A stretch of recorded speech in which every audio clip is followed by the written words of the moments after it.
मेरा नाम है आदित्य पांडे और आज हम लोग देखेंगे क्लास 8 एनसीईआरटी साइंस बुक का चैप्टर 6 कंबशन एंड फ्लेम का पार्ट 2 है। ठीक है, तो अगर आपको पार्ट 1 की लिंक चाहिए तो डिस्क्रिप्शन में आपको मिल जाएगी।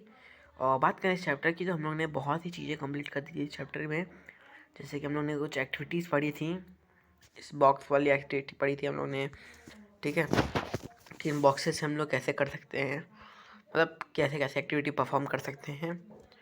और हम लोग ने कुछ देखा, फॉरेस्ट फायर लग जाती है यहाँ पे तो कैसे उसको कैसे लग जाती है, इग्निशन टेम्परेचर क्या होता है। इग्निशन टेम्परेचर के बाद में हम लोगों ने कुछ और एक्टिविटीज़ देखी थी और देखा था कि इनफ्लेमेबल सब्सटेंसेस कि वो क्या होती हैं। अब हम लोग पढ़ने वाले हैं how do we control fire. ठीक है, हम लोग फायर को कैसे कंट्रोल कर सकते हैं। तो यहाँ पे लिखा है यू मस्ट हैव सीन और heard about fire breaking out in home. ठीक है, आपने आपने सुना होगा कि या फिर देखा होगा कि घर पे या फिर कहीं पे भी शॉप वॉप पे वगैरह वगैरह जगहों पे फायर आ जाती लग जाती है, आग लग जाती है। या फिर फैक्ट्रीज में भी कभी कभार आग लग जाती है।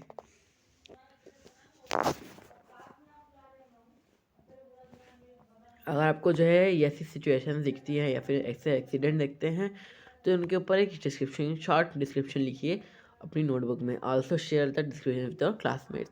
अपने क्लासमेट्स के साथ भी इसको शेयर करिए और नोटबुक में भी लिख लीजिए। फाइंड आउट टेलीफोन नंबर, मतलब टेलीफोन नंबर आप उनका जो फायर ब्रिगेड का होता है उनके टेलीफोन नंबर निकाल लीजिए, ताकि जो है आपके नेबरहुड में या फिर आपके घर में ही आग लग जाए तो आप जो है उनको बुला सको।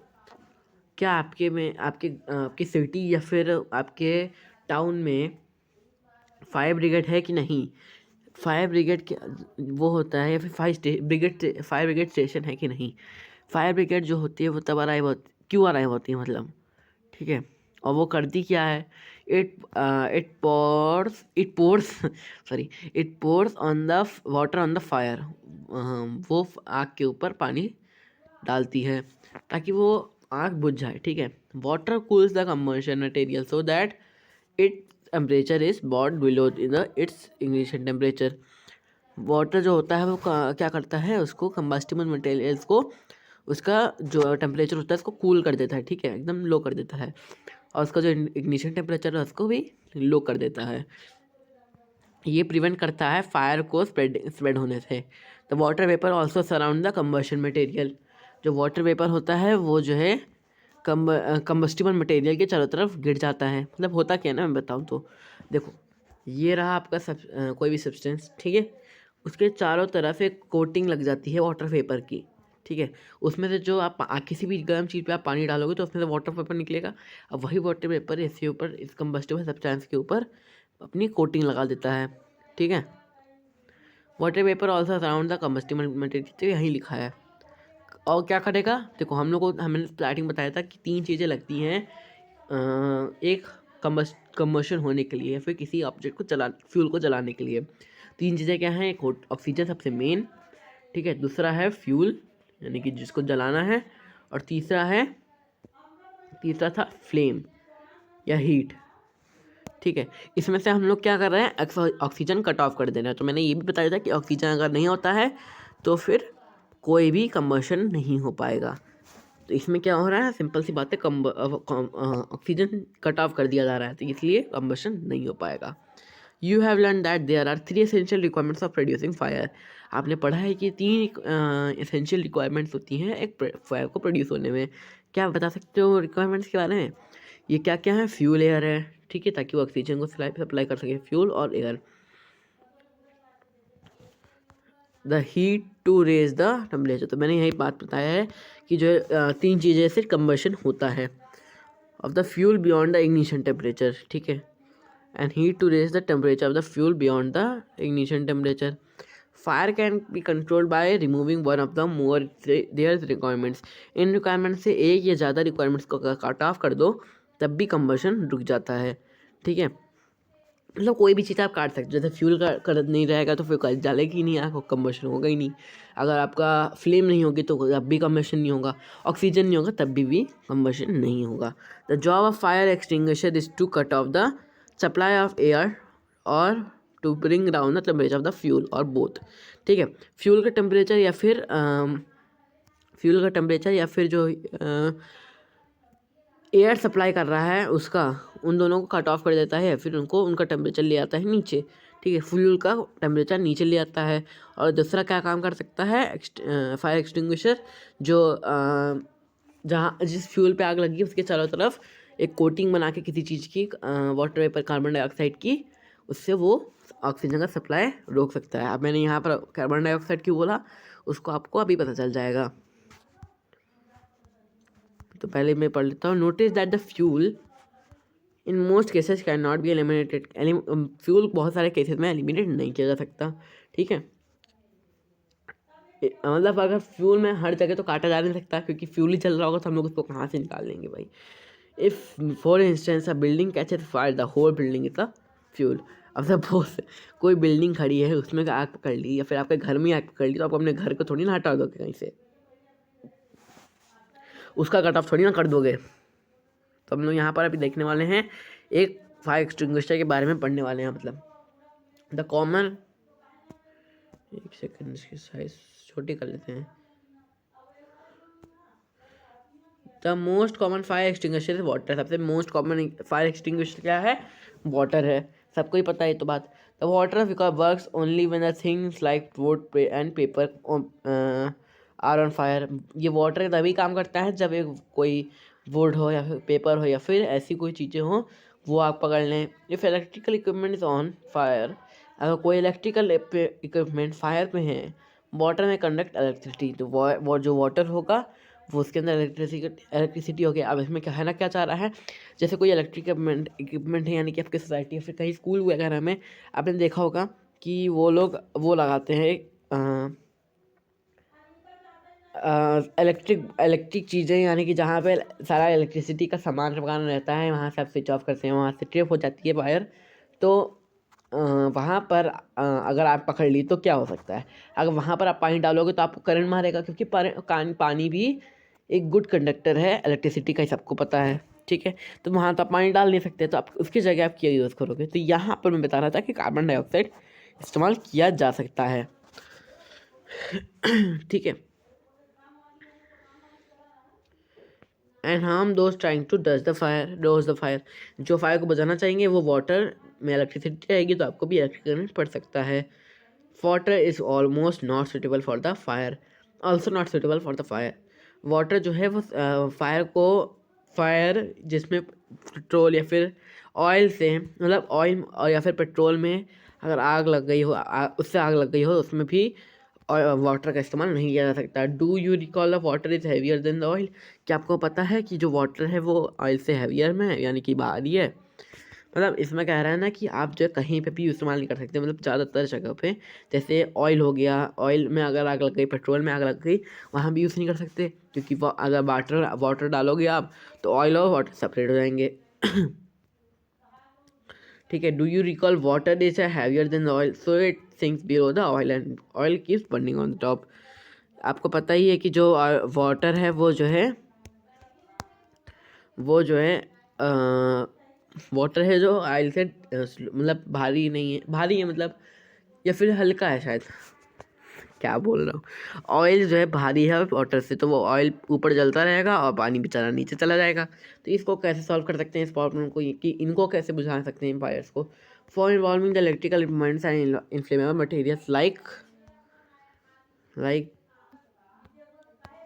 Petrol, carbon dioxide the best extinguisher. ठीक है, देखो जो इलेक्ट्रिक इक्विपमेंट्स हैं उनमें आग लग जाए, या फिर ऑयल या फिर इन सब चीज़ों में आग लग जाए, तो कार्बन डाइऑक्साइड एक बेस्ट एक्सटिंग्विशर है। ठीक है, कार्बन डाइऑक्साइड जो होता है वो ऑक्सीजन से हैवी होता है।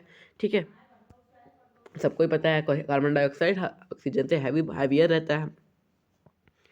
Cover the blanket like a blanket, cover the fire like a blanket. जो फ्यूल है या फिर जहाँ जो फायर है उसको चारों तरफ से एक ब्लैंकेट की तरह कवर कर लेगा carbon dioxide. Since the contact between the fuel and the oxygen is cut off.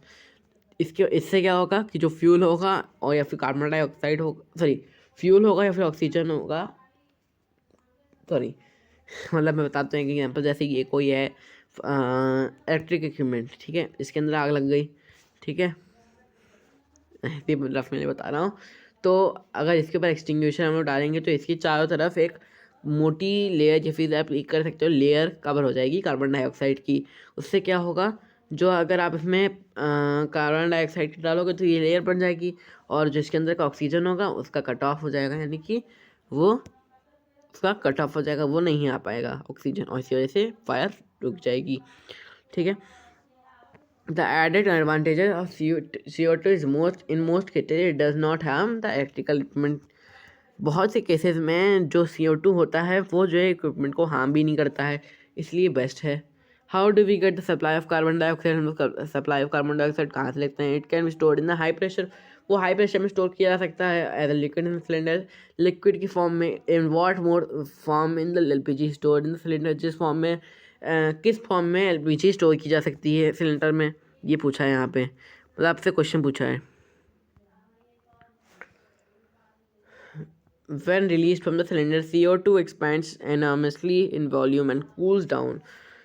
जब जो है हम लोग सिलेंडर से उसको रिलीज़ करेंगे, ठीक है, कार्बन डाइऑक्साइड को, तब क्या होता है, जो CO2 होता है वो इनॉर्मसली यानी कि बहुत तेज़ी में फैलता है इधर उधर, ठीक है, और बहुत ही जल्दी कूल भी कर जाता है। So it does not only form a blanket around the fire, it also brings down the temperature of the fuel, ठीक है। ये सिर्फ जो है फ्यूल को उसमें से ऑक्सीजन नहीं कट ऑफ करता, सिर्फ जो है या फिर उसके चारों तरफ एक थिक ब्लैंकेट नहीं बनाता, उसके अलावा वो क्या करता है CO2, वो जो है ऑक्सीजन को भी वो कट ऑफ कर देता है, और क्या करता है कि मतलब जो CO2 होता है ना, वो हम लोगों को वाटर की जगह CO2 भी यूज़ कर सकते हैं, एक तरह से यही समझ लो आप। अभी आगे देखते हैं, तो आगे यहाँ लिखा हुआ है कि that is why excellent fire it's an excellent fire extinguisher, इसी वजह से एक बहुत ही एक्सीलेंट फायर एक्सटिंग्विशर है। Another way to get CO2 is release a lot of dry powder और a chemical like carbonate, baking powder और baking soda भी कह सकते हो, पोटेशियम बाइकार्बोनेट, ठीक है। दूसरा मतलब एक तो है कि आप जो है इसको हाई प्रेशर पे स्टोर कर कर सकते हो, और दूसरा एक क्या है प्रोसेस कि आप इसको इन सब ड्राई पाउडर से भी इनको कार्बन डाइऑक्साइड को रिलीज़ कर सकते हो, ठीक है। Near the fire these chemicals give of CO2, ये जितने भी केमिकल्स हैं वो फायर के पास आते ही बहुत सारा CO2 छोड़ना शुरू कर देते हैं। अब हम पढ़ते हैं टाइप्स ऑफ कंबंशन। कंबंशन के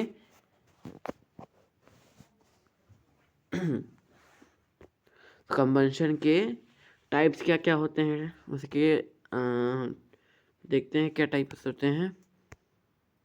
सो बर्निंग अ मैस्टिक और अ गैस, ठीक है, बर्निंग ऑन अ मैस्टिक और a gas, lighter near a gas stove, ठीक है, in kitchen, turn on the knob and और the gas stove, what do you observe. आप एक बर्निंग मैस्टिक को गैस के लाइटर के पास ले आओ, तो हम लोगों को इसमें CO2 का बहुत यूज़ बता दिया।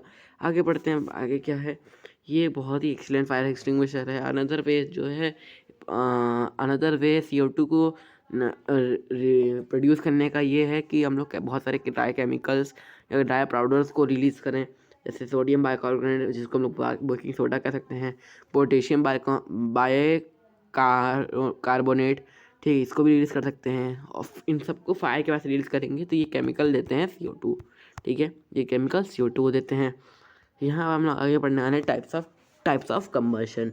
ब्रिंग अ मैस्टिक और a gas lighter near the gas stove, ठीक है, ब्रिंग अ बर्निंग मैस्टिक और a gas lighter near a gas stove in the kitchen, kitchen में गैस स्टोव जो हम लोग का होता है उसके पास मैस्टिक ले आओ या फिर एक गैस लाइटर ले आओ, turn on the knob of the gas stove, उस गैस स्टोव का नॉब ऑन कर देना। व्हाट डू यू ऑब्जर्व, क्या ऑब्जर्व करोगे कि वो गैस स्टोव लाइट अप हो जाएगा, जलने लग जाएगा। Do not handle the gas stove yourself, ask your parent to help, अपने पेरेंट्स को हेल्प करने को बोलिएगा, अकेले मत करिएगा। अब देखो उसमें क्या लिखा है, we find that the gas burns rapidly and produce heat and light. आपने देखा होगा कि जब हम लोग जैसे मैस्टिक हो गया या फिर लाइटर हो गया, उसको गैस स्टोव में जलाते हैं, गैस को ऑन करके आप गैस जलाते हो, गैस स्टोव को लाइटर की मदद से या फिर मैस्टी की वजह से वो तुरंत जल जाता है, ठीक है। Such combustion is known as rapid combustion. इस कम्बशन को हम लोग कहते हैं रैपिड कम्बशन, जो कम्बशन तुरंत हो जाता है, जैसे gas stove. These are the substances like, ये क्या इनमें सब्सटेंसेस कौन कौन सी हैं? They are substances like phosphorus which burn in air at a room temperature पे एयर में ही फॉस्फोरस बर्न करने लग जाता है।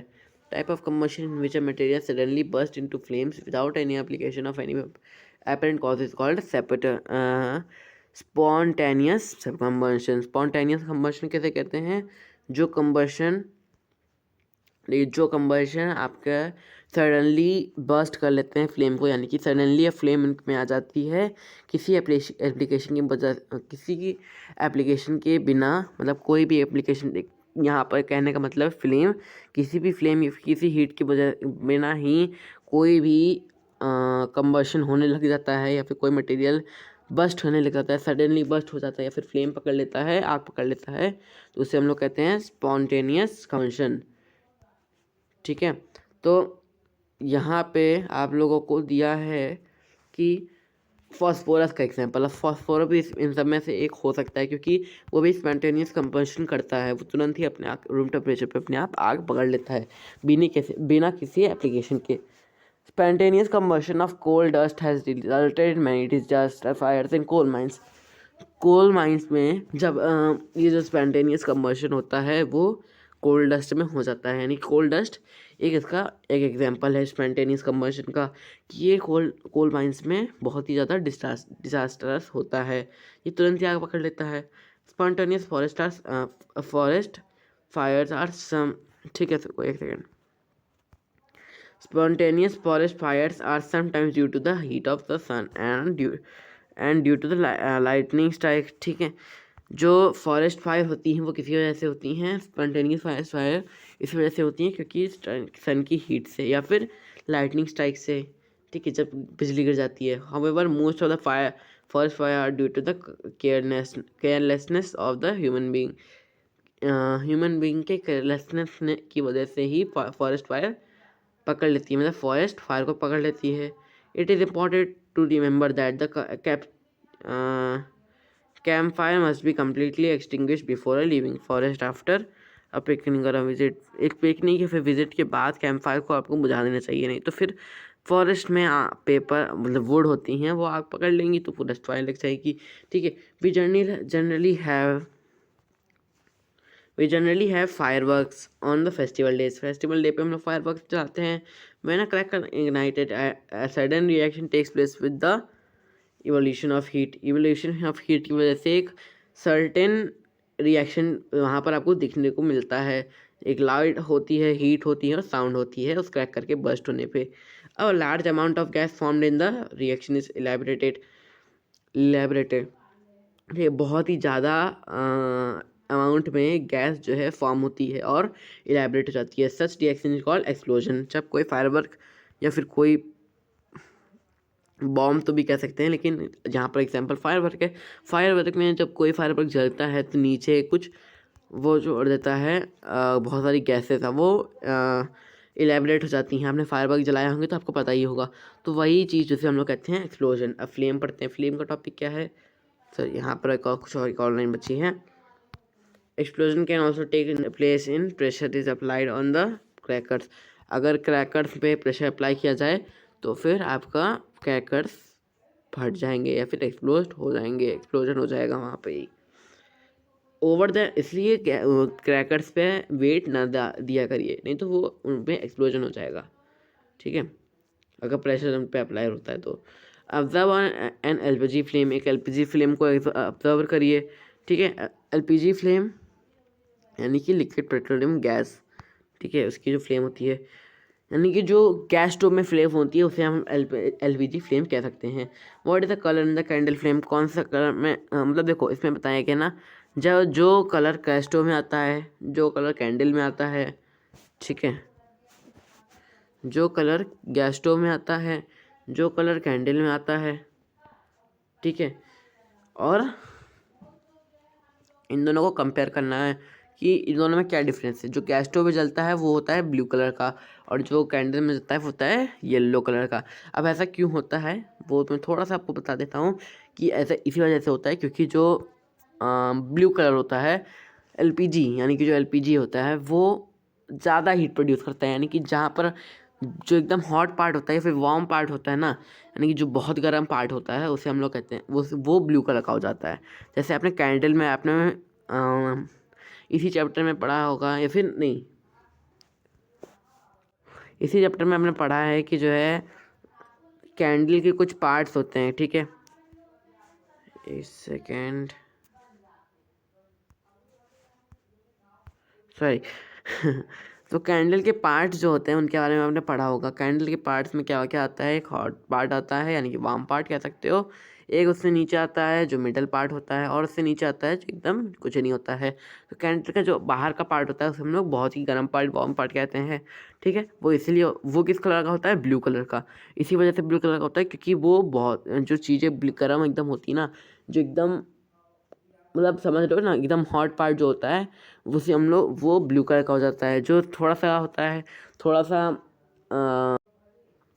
जो ज़्यादा नहीं ठंडा रहता है उसे हम लोग कहते वो येलो कलर का हो जाता है, ठीक है।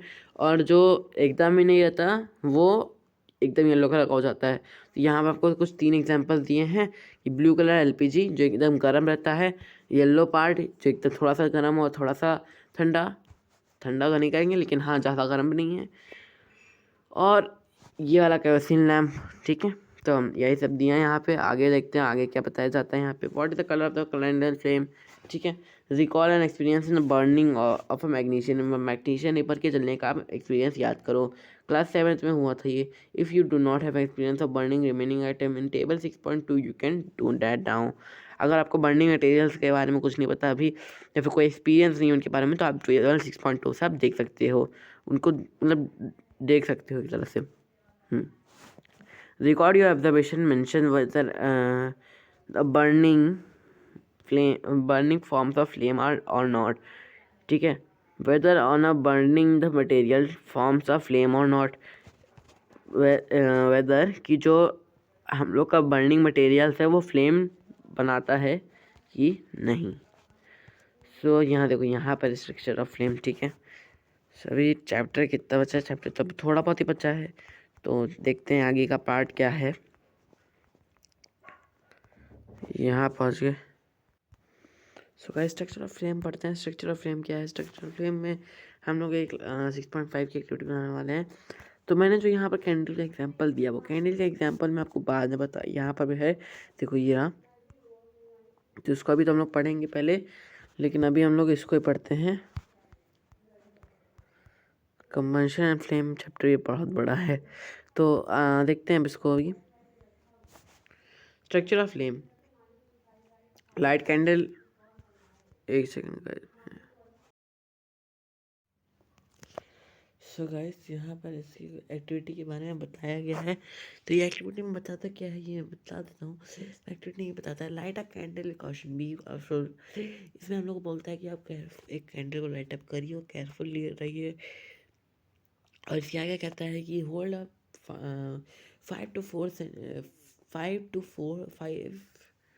4 to 5 centimeter long thin glass tube with a pair of tongue and introduce its one and in the dark zone of the non candle flame, ठीक है। यहाँ पर आपको देखना करना क्या है, यहाँ पर आपको एक वो ले लेना है, कैंडल ले लेनी है, और एक थिन ट्यूब ग्लास ट्यूब ले लेनी है 4 to 5 सेंटीमीटर लॉन्ग वाली, ठीक है। और आपको क्या करना है, एक पेयर ऑफ टोंग्स भी ले लेना है, और साथ ही साथ एक आपको एक एंड मतलब उसका एक ग्लास ट्यूब का एक एंड आपको डार्क जोन में रखना है, ठीक है। फिगर 6.10, ठीक है। 6.10 की तरह आपको करना है। मैं आपको दिखाता हूँ कि क्या करना है। तो ये देखो ऐसे ये वाला एंड आपका वो दूसरी जगह पे थोड़ा एंड डार्क जगह पे, और ये वाला इस साइड में, ठीक है। Bring a light and mastic near the end of the glass tube, जो डार्क एरिया में है वहाँ पर एक मैस्टिक लेके आओ उस एंड पे, ठीक है। Does flame cord at this end glass tube after while, कुछ वाइल बाद आपने देखा होगा कि इस ग्लास ट्यूब पे एक उसके एंड पे फ्लेम पकड़ ली हो, आग पकड़ ली है। If so what is it that produce a flame? क्या चीज़ वो है कि जो कि फ्लेम प्रोड्यूस करता है? Notice that the wax near the heated wick melts quickly. आपको नोटिस करना है कि वैक्स उसके पास जो यानी कि हीटेड विक्स के वैक्स के पास मतलब विक के पास आपने देखा होगा कि वो तुरंत ही क्विकली मेल्ट करने लग गया है। ठीक है, उस विक के पास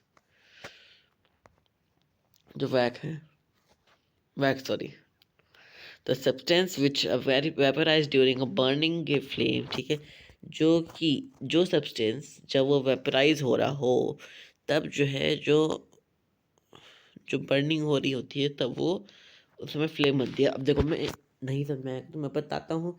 जैसे कोई सब्सटेंस है, ये बर्न कर रहा है, ठीक है। बर्न करते समय अब फ्लेम होता क्या, जो आग रहती है वो होती क्या है? जब बर्न कर रहा है तो इस ये सब्सटेंस आधा आधा खत्म होता जा रहा है, खत्म होता जा रहा है, खत्म होता जा रहा है। ठीक है, वो ख़त्म होना क्या होता है? ख़त्म होना ये होता है कि जब ख़त्म करोगे तो आग लग जाएगी।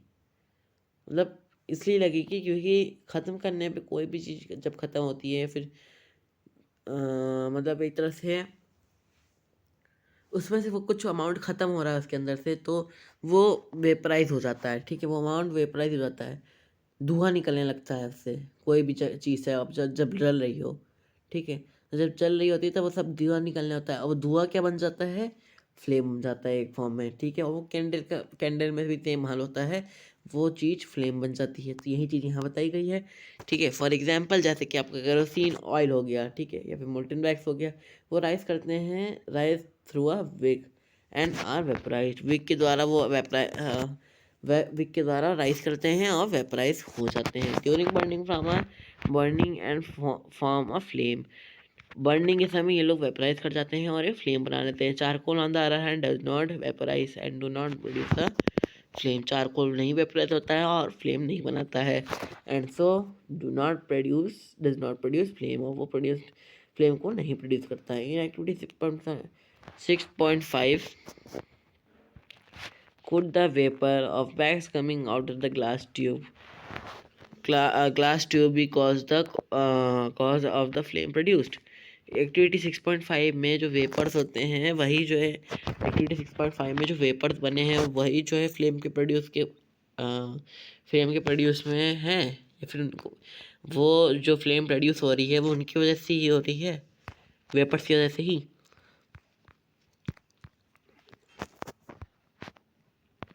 When the candle flame is steady, जब कैंडल फ्लेम एकदम खड़ी रहती है, स्टडी रहती है, introduce a clean glass plate. एक क्लीन ग्लास प्लेट लीजिए या फिर स्लाइड इनटू ल्यूमिनस जोन, और ल्यूमिनस जोन पे ले जाइए, ठीक है, फ्लेम के, यानी कि जहाँ पर वो आग जल रही है उस साइड ले जाइए। Hold the there for with a pair of tongs की पेयर की मदद से आप उसको पकड़े रहिए, 10 सेकंड तक पकड़े रहिएगा। देन रिमूव इट, फिर उसके बाद उसको रिमूव कर दीजिए। What do you observe? आप क्या ऑब्जर्व करते हो? A circular bracket ring is formed on the glass। एक सर्कुलर ब्रैकेट रिंग बन जाएगी ग्लास पे, ठीक है। It indicates the deposition of unburn carbon particles present in the luminous zone of the flame. ठीक है, ये क्या शो करेगा कि जो अनबर्न पार्ट है ल्यूमिनस जोन का, यानी कि उस फ्लेम से जल के, यानी कि जो पार्टिकल्स हैं, रिमेन कार्बन पार्टिकल्स है, वो उस पर जम जाएंगे, ठीक है, उस ग्लास पे। अब ऐसा क्यों होता है? जो पार्ट जल जाता है उस एरिया का, वो उसका उसमें से जो बचा कुचा पार्ट होता है वो वहीं रह जाता है, कुछ पार्ट। जैसे कि कार्बन कार्बन वो होता है, कार्बन पार्टिकल्स वहीं रुक जाते हैं उस ल्यूमिनस जोन में ही, और वो चीज़ वहाँ जम जाएगी, गोल के फॉर्म में, रिंग के फॉर्म में जम गई है। Hold a thin copper wire just inside a non luminous zone of the flame for 30 seconds. एक थिन लॉन्ग वायर आप उस पर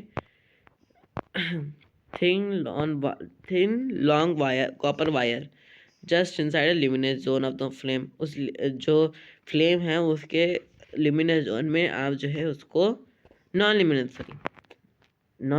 जोन में, उसके अंदर, नॉन ल्यूमिनस जोन के अंदर आप जो है, यानी डार्क एरिया बोल सकते हो, थोड़ी देर तक रखे रहो, ठीक है, 30 सेकेंड्स तक।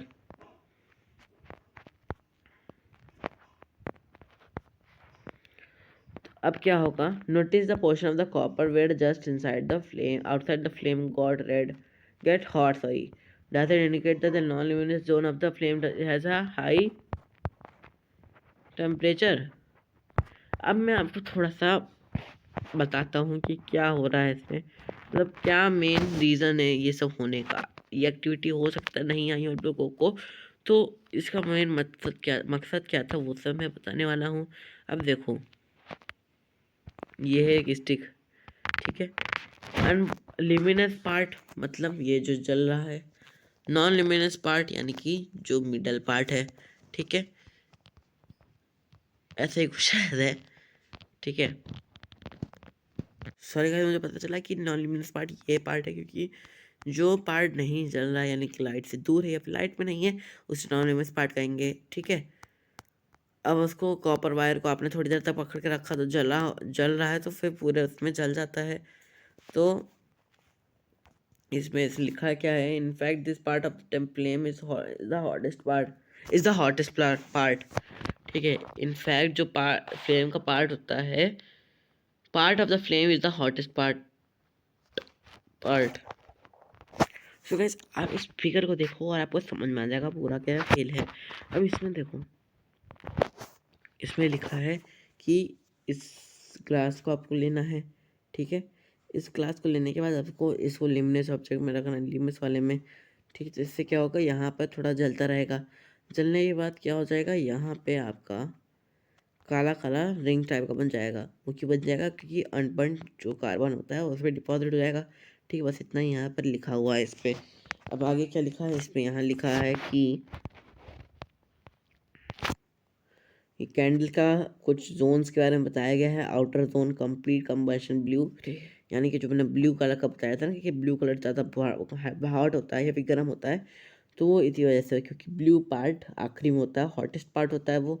मॉडरेटली पार्ट उसका ऑरेंज कलर जो है वो है, और येलो कलर जो है वो है एकदम लीस्ट हॉट, ठीक है। और जो काला काला बीच में है वो है inner most zone of the unburn wax, वो अनबर्न वैक्स है, ठीक है। वो ब्लैक कलर का है, ठीक है। ये जो येलो कलर का है वो मिडल जोन है, partial combustion yellow, partial combustion हो रहा है, ठीक है। और ये जो है वो वैक्स है, वैक्स कैंडल है। अब यहाँ लिखा है गोल्डस्मिथ जो होता है उसका आउटर मोस्ट जोन का यूज़ करता है इसका फ्लेम का, क्योंकि जो मेटेलिक पाइप होती हैं वो, मतलब ऐसा क्यों करता है, मतलब एक तरह से ये बोला है, आउटर मोस्ट जोन क्यों यूज़ करता है फ्लेम का वो जो गोल्डस्मिथ है, ठीक है। तो मैं बताऊँ तो क्यों करता है, क्योंकि जो आउटर मोस्ट पार्ट होता है कैंडल के फ्लेम का, वो होता है सबसे हॉट, और सबसे गर्म गर्म वाली चीज़ से करेंगे तभी कोई मेटल मेल्ट करने वाला है, नहीं तो कोई नहीं करेगा, ठीक है। इसलिए इसको यूज़ करते हैं। अब बढ़ते हैं हम लोग, अब what is the fuel, fuel क्या होता है, तो फ्यूल को देखते हैं कि क्या होता है। Recall the sources of energy, ठीक है। सोर्सेज ऑफ एनर्जी को आप रिकॉल करिए, जैसे सन वन वगैरह इनको सबको रिकॉल करिए। और यहाँ पर वुड चारकोल पेट्रोल की बात हो रही है। फॉर डोमेस्टिक इंडस्ट्रियल पर्पसेस, अच्छा सॉरी, डोमेस्टिक या फिर इंडस्ट्रियल पर्पसेस के लिए जो यूज़ होते हैं, जो कि मेनली वुड चारकोल और केरोसिन है, और पेट्रोल भी है। ये सब सब्सटेंस जो है वो फ्यूल्स हैं कहलाते हैं, ठीक है। तो इनको फ्यूल्स कहा क्यों जाता है वो सबको पता ही है। A good fuel is one which is readily available, ठीक है। It is cheap, it burns easily in air and moderate rate पे जल्दी जल जाता है और एकदम चीप भी हो। It produces large amount of heat, एक सबसे बेस्ट फ्यूल वही हो सकता है जो कि चीप हो, बर्न कर जाता है ईजली, और जो है मॉडरेट रेट पे ही बर्न करने लग जाता है एयर में ही। It produces large amount of heat, बहुत ही ज़्यादा हीट प्रोड्यूस करे।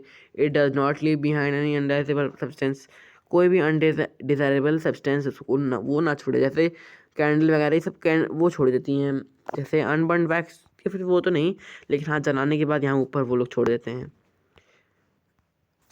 काला काला धब्बा, वो सब छोड़ देते हैं ना, ब्लैक स्पॉट्स, ठीक है। वो सब नहीं होना चाहिए, वही एक अच्छा फ्यूल हो सकता है, और कोई नहीं, मतलब ठीक है।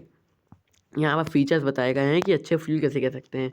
These probably no fuel that could there is problem no fuel that could be consider as ideal fuel. ऐसा कोई फ्यूल नहीं है जो कि एक आइडल फ्यूल कहलाया जा सके। आइडल फ्यूल ना अकेला फ्यूल ना फिर कोई अच्छा फ्यूल कहलाया जा सके यहाँ पे, इसका मतलब ये बताया गया है। We should look for a fuel which fuel fulfils most of requirements for a particular use. एक पर्टिकुलर यूज़ के लिए हम लोग का बहुत सारी रिक्वायरमेंट्स जो फिल करे उस फ्यूल को हम लोग को देखना चाहिए। Fuel differ in their cost, some fuels are cheaper than the others. Fuel जो है होते हैं वो डिफरेंट होते हैं कॉस्ट में, ठीक है। कुछ जो है चीपर होते हैं एक दूसरे से। Make a list for fuel familiar to you, group them as a solid liquid and gaseous fuel. In table 6.3 table में हम उनको जो है गैस करो या फिर उनको गैस करके आपको टेबल 6.3 में यहाँ पर लिखना होगा। अब हम लोग पढ़ने वाले हैं फ्यूल एफिशिएंसी, ठीक है। बहुत ही कम चैप्टर बचा, ख़त्म ही हो गया जस्ट, तो हम लोग इसको भी ख़त्म कर देते हैं इसी पार्ट में ही। तो यहाँ पर है फ्यूल एफिशिएंसी। या फ्यूल एफिशिएंसी किसे कहते हैं? Suppose you were asked to boil up given quantity of water using a cow dung coal and LPG as a fuel. इन सबको यूज़ करके आपको मतलब वाटर को बॉयल करना है, ठीक है। Which fuel would you prefer?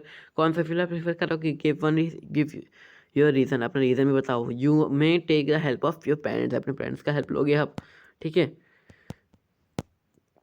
Do these three fuels produce the same amount of heat? क्या ये तीनों के तीनों फ्यूल एक ही अमाउंट की हीट प्रोड्यूस करते हैं? The amount of heat energy produced on complete combustion of 1 kg is a fuel.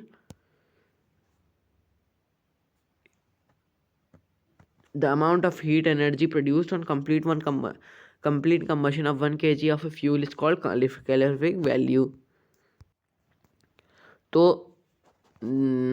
यहाँ पर लिखा है कि अमाउंट ऑफ हीट एनर्जी, यानी कि हीट एनर्जी आप किसे कह सकते हैं? जो एनर्जी हीट के द्वारा प्रोड्यूस की जा रही है, ठीक है, उसकी मदद से एक कंप्लीट कंबशन हो जाए 1 kg उस फ्यूल का, यानी कि उस फ्यूल का 1 kg पार्ट जल जाए, ख़त्म हो जाए जल के, तो उससे हम लोग, यानी कि अगर उस फ्यूल का 1 kg जल गया, ठीक है, तो उसे हम लोग कहते हैं कैलोरीफिक वैल्यू उसकी, ठीक है। यानी कि वो किसी भी फ्यूल का 1 किलो जल जाना, उसे हम लोग कैलोरीफिक वैल्यू कहते हैं उसकी, यानी कि कितना अमाउंट जल रहा है एक kg में, ठीक है, कितनी हीट प्रोड्यूस हो रही है।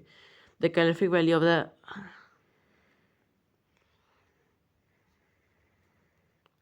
The calorific value of a fuel is expressed in the unit के फॉर्म में कैलोरीफिक वैल्यू का एक्सप्रेस किया जाता है, ठीक है। तो इस डेफिनेशन को आप टिक कर लीजिए, बहुत ही ज़्यादा इंपॉर्टेंट है। The amount of heat energy produced on, है ना, कितनी हीट एनर्जी प्रोड्यूस होती है on complete combustion of 1 kg of fuel, एक फ्यूल के पूरे कंप्लीट 1 kg ऑफ कंबशन पे, ठीक है। उसको हम लोग क्या कहते हैं? Calorific value. उसको हम लोग मतलब उसके जो यूनिट्स होती हैं उसके बारे में बताया गया है। उसके जो यूनिट्स हैं वो बताई गई हैं किलो जूल पर केजी या फिर केजी, केजी, ठीक है। केजी पता नहीं क्या है। तो केजे पर केजी ये है उसकी यूनिट, यानी कि kilo joule per kg. Calorific value some of some fuels are given in table 6.4। ये बहुत ही ज़्यादा इंपॉर्टेंट है कि कैलोरीफिक वैल्यू इन फ्यूल्स की बहुत कैलोरीफिक वैल्यू दी है, बहुत ही ज़्यादा इंपॉर्टेंट है, तो आपको उसको देख लीजिएगा एक बार। तो आगे बढ़ते हम लोग कि क्या है आगे। तो बहुत कुछ तो है ही नहीं यहाँ पे, बस ज़रा सा बचा है कि फ्यूल के बारे में। तो मैं इसको थोड़ा सा शॉर्ट में बताता हूँ, धीरे धीरे करके नहीं बताऊँगा, मतलब पढ़ना नहीं है। Burning of fuel lead to the harmful products तक लीड करते हैं। एक किसी फ्यूल को बर्न करना हार्मफुल प्रोडक्ट्स प्रोड्यूस करते हैं। इंक्रीज किसी भी कंजम्पशन या फिर हार्मफुल इफेक्ट्स का इनकी इंक्रीजिंग एनवायरनमेंट में बढ़ रही है, ठीक है। तो जैसे जैसे कार्बन हो गया, कार्बन जो होता है, वुड हो गया, कोल हो गया, कार्बन फ्यूल्स जैसे वुड हो गए, कोल हो गया, पेट्रोल हो गए, वो जो है कार्बन रिलीज़ करते हैं, ठीक है। कार्बन पार्टिकल्स को रिलीज़ करते हैं, और ये फाइन पार्टिकल्स होते हैं जो कि हम लोग के डेंजरस होते हैं, हम लोग के रेस्पिरेटरी डिजीज़ कॉज कर सकते हैं ये, ठीक है। हम लोग के लिए बहुत ज़्यादा डेंजरस होते हैं ये सारे कार्बन पार्टिकल्स। इनकम्प्लीट कंबशन किसी भी चीज़ का, किसी भी फ्यूल का, वो जो कार्बन मोनोऑक्साइड प्रोड्यूस करता है, बहुत ही डेंजरस गैस होती है और बहुत ही डेंजरस गैस भी होती है, जो कि कोल को प्रोड्यूस करने से होती है एक क्लोज रूम में। अगर एक क्लोज रूम में अगर आप कोल को बर्न करोगे और उसका जो इनकम्प्लीट कंबशन जो होता है, उससे जो गैस बनती है वो जो है कार्बन मोनोऑक्साइड होती है, और ये एक इंसान को मार भी सकती है अगर आप कोल जला रहे हो। ठीक है, तो इसी में बूझा कहता है कि हाँ, मैंने देखा है कि जो है अगर सोते समय लोग बोलते हैं कि हम सोते समय एक बर्निंग कोल फायर को अपने घर रूम में ना रखो, वो भी बंद रूम में खासकर। अगर आप उसको रखोगे तो कार्बन मोनोऑक्साइड बनेगी, प्रोड्यूस होगी, और आपकी मौत भी हो सकती है उसी समय ही। इसमें बोला जाता है कि जो कंबशन होता है वो जो है बहुत ही ज़्यादा ऐसा मतलब बहुत सारे फ्यूल के कंबशन की वजह से जो कार्बन डाइऑक्साइड इन्वायरमेंट में रिलीज होता है वो जो है ग्लोबल वार्मिंग कॉज कर सकता है। ठीक है, आखिरी पॉइंट बोलता है कि burning of coal diesel releases sulphur dioxide, यानी कि बहुत जो कोल या फिर डीजल जो उसको हम लोग बर्न करते हैं तो कार्बन सल्फर डाइऑक्साइड रिलीज होता है। ठीक है, तो उससे क्या होता है, ये बहुत ही ज़्यादा डेंजरस भी होता है और सफोकेटिंग भी होता है हम लोग के लिए।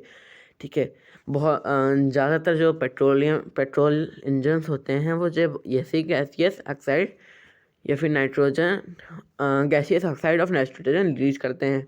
ठीक है, ऑक्साइड सल्फर और and nitrogen dissolve in rain water and form acid rain, such as rain is called acid rain, such rain is called acid rain. जो ये गैसियस ऑक्साइड्स होते हैं वो नाइट्रोजन को प्रोड्यूस करते हैं, मतलब नाइट्रोजन से इन गैसियस ऑक्साइड का प्रोड्यूस होता है। ठीक है, तो ये जो होते हैं ये सारे जितने भी सल्फर्स होते हैं या फिर ऑक्साइड्स होते हैं, ये सब ड्रिंक वाटर के साथ मिल जाते हैं और एसिड बना देते हैं, और एसिड इवापोरेट होके ऊपर चला जाता है और रेन के फॉर्म में गिर जाता है, और ये इसी रेन को हम लोग क्या कहते हैं, एसिड रेन। ये बहुत ही ज़्यादा हार्मफुल होती है क्रॉप्स के लिए, बिल्डिंग्स के लिए, सॉइल्स के लिए, और इसके बारे में आपने पढ़ा ही होगा क्लास 7th में। The use of diesel and petrol are as fuel in automobiles is being replaced by CNG compared to natural gas because CNG produces the harmful products in very small amount. CNG is cleaner fuel. इनकी जगह petrol और diesel की जगह हम लोग CNG का इस्तेमाल कर रहे हैं। CNG बहुत ही ज़्यादा क्लीनर फ्यूल भी है। ठीक है, अब हम लोग ये भी पढ़ते हैं कि क्या है, global warming is the rise in the temperature of atmosphere of the earth. ये रिजल्ट करता है बहुत सारी थिंग्स में, किसके, मेल्टिंग ऑफ ग्लेशियर्स की में, एक राइज इन सी लेवल में, बहुत ही सारा फ्लड आने में, यानी फ्लड आता है कोस्टल एरियाज में या लो लाइन कोस्टल एरियाज में परमानेंटली सबमर्ज रहते हैं अंडर वाटर, यानी कि अंडर वाटर सबमर्ज रहते हैं लो लाइंग एरियाज। ठीक है, अब हम लोग देखने वाले हैं 4 सेंचुरीज, यानी कि एक और येलो बॉक्स मतलब देखने वाले हैं, यार क्या बोलता रहता हूँ। तो यहाँ पे है, एक second, 4 centuries for centuries wood has been used as a domestic and industrial fuel, but now it has been replaced by coal and other fuels like LPG। ठीक है, LPG और इन सब चीज़ों से ये अब रिप्लेस किया जा चुका है कोल और बाकी सारे फ्यूल्स, जैसे LPG, ये सारे फ्यूल्स रिप्लेस किए जा सके हैं वुड और डोमेस्टिक इंडस्ट्रियल फ्यूल्स में से। ठीक है, LPG अब ज़्यादा यूज़ किया जाता है इन सबको हटा के। In many rural parts of our country, people still uses wood as a fuel because of its easy availability, तरह लो कास्ट पे इनकी सबकी अवेलेबिलिटी हो जाती है, इसलिए वुड यूज़ करते हैं लोग। However burning of would gives lot of smoke which is very harmful for the human beings के लिए बहुत ज़्यादा हार्मफुल होता है जो वुड इतना सारा स्मोक प्रोड्यूस करता है। It causes respiratory problems also. टी provide us with harmful useful substances which are lost when wood is use fuel. जब वुड को हम लोग फ्यूल के तरह यूज़ करते हैं तब जो ट्री जो इतने यूज़फुल प्रोडक्ट्स सब्सटेंस हम लोग को देते हैं वो सब लॉस्ट हो जाती हैं, यानी कि ख़त्म हो जाती हैं जब ये वुड को हम बर्न करेंगे। Moreover cutting of the trees is lead to deforestation which is quite harmful to the environment as you learned in class 7. Class 7 हमने पढ़ा होगा कि डिफॉरेस्टेशन हम लोग के लिए बहुत ही ज़्यादा हार्मफुल है, इसको हम लोग को नहीं करना चाहिए। तो ये था हम लोग chapter 6 combustion and flame, class 8 NCERT science book का। तो अगर आपको ये अच्छा लगा ये वीडियो तो लाइक करिएगा, हम लोग के चैनल को सब्सक्राइब करिएगा। और ये वीडियो लेट हो गया तो इसके लिए सॉरी, बट हम लोग के चैनल को सब्सक्राइब कर लीजिए ऐसी अमेजिंग वीडियोस देखने के लिए। और हाँ, इस वीडियो को भी लाइक कर लीजिएगा और अपने फ्रेंड्स के साथ शेयर करिएगा। और मैं आपको मिलता हूँ अगली वीडियो में। Thanks for watching.